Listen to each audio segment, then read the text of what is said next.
Hey guys, this video will be the first of a new series I'm calling the 10-year difference. In it, I'll be comparing versions of the same bodybuilder that are obviously 10 years apart. In this video, I will be comparing Kevin Levrone's 1992 and 2000 versions to see what has improved, regressed, or changed in general.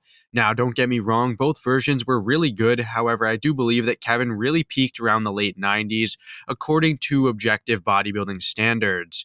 Before the video starts, if you enjoy my content, please consider liking and subscribing, as it helps grow my channel. Anyways, with that all being said, let's get into this video. Here's the first pose, the front double, and the first thing I noticed is the midsection difference. Now, I know these photos are taken at different angles, however, it is super obvious that 1992 has a much more streamlined waist. His V-taper in 2002 looks extremely blocky, but he does have much more overall muscle mass. The quads look pretty good in both years. In 1992, he was still bringing them up, while in 2002, they were obviously starting to shrink down a bit, so both do look rather comparable in that aspect. Now, the cuts and definition are also on a similar level. However, 1992 does have better arm separation, while 2002 does have more details in the midsection. From this first pose, it does seem as if Kevin traded in some shape and clean lines for a larger, less aesthetic physique. The front lat spread really shows that added mass for 2002, as his arms and lats are so much bigger. The chest and delts are very similar in terms of condition and size, and the quads once again practically have the same shape and separation. I would have to give 1992 an edge in the quads though, since they do look a bit more fresh and have a better outer sweep. Now, I would also say that the midsection in 2002 is clearly larger than in 1992, but I guess that's the price to pay for a larger upper body.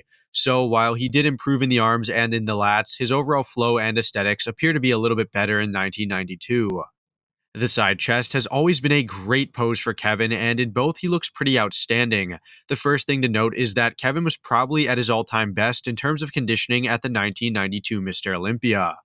This picture shows the details he had in his glutes, side leg, and arm, which were just not present at this level at any other Olympia to my knowledge. Although he is super conditioned in 1992, the sheer size is just remarkable for '02, and he seems to really have nailed the posing execution as well. His delt, chest, and even the midsection look much improved, and his side leg, while not as conditioned, shows great detail. I would wholeheartedly say that Kevin improved in this pose tenfold, specifically in muscularity and posing technique. The rear double shows that insane condition of 1992. I mean, look at that lower back, the upper back, the arms, glutes, hamstrings. They are all so conditioned and defined. I am always blown away by his lower back from 92 as it just looks so crisp and crazy detailed. And comparing it to 2002 is just like a night and day difference. 2002 shows way less definition in the glutes and hamstrings, less thickness in the lower back, and overall worse condition. He doesn't even look all too massive either. All in all, a great showing for 92 and a rather lackluster one in terms of improvements for 2002. The rear lat spread really highlights the sharp crispness that 1992 brought. Although the picture is blurry, his glutes and hamstrings are super dry and lean, which we saw in the last pose, and his back is super dense. Looking at 2002, the only real improvements he's made are within the back, and the arms I'd say too, as his triceps look much larger and fuller, and his lats look wider. The thickness in the traps and in the lower back has remained virtually the same, and it seems as if his glutes and hamstrings aren't nearly as conditioned as they were 10 years prior. The side tricep is another one of Kevin's standout poses, as he pretty much always looks good in this shot.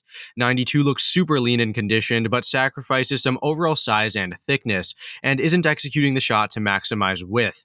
2002 is executing the shot perfectly, showing off that huge three-dimensional arm, washboard midsection, and good side legs. It is clear as day to see that 2002 has improved upon the arm and the tricep itself rather drastically at that, as well as the posing. He just looks super round and large in '02, while 1992 doesn't look as comfortable in the pose, nor as big overall. Here's the ab and thigh, and wow guys, look at 1992. His midsection is razor sharp and ridiculously small, and his chest and delt are striated perfectly, and his lats flare out really nicely. To be fair, though, this really isn't an ab and thigh pose. However, it is the only pose that we have that is close enough to what, an ab and thigh would be. Now, O2 doesn't have the best V taper, with his obliques somewhat unesthetically spilling over, but he does have good separation between the abs and in the serratus.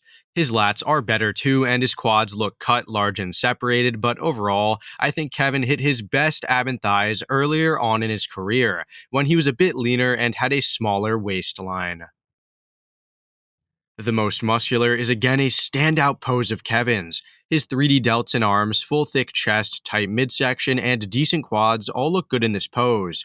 I don't think I've ever seen him look bad in this variation, or any variation of the most muscular for that matter, and that statement stands for both versions here. The only, discernible difference I could say that I notice is in the arm and delt size, as he's made some gains in those areas in 2002. However, like I said, both look very complete, aesthetic, and muscular. It is unfortunate that this is the only picture I have for 1992 because a better one may have revealed a conditioning or muscularity disparity that we just can't see with this picture. Alright guys, that about does it for this video. Now 10 years is a pretty long amount of time, so it's truly amazing to see that this man kept up a world-class physique, placing second in both versions at the Olympia for so long. The main takeaway was that after 10 years, Kevin was able to put on substantial muscle in the arms and lats. However, he did lose that thin skin condition along with some aesthetics. Anyways, I hope you all enjoyed this video. Let me know which you prefer and why, which version that is, and I'll see you all in the next one. Thanks for watching.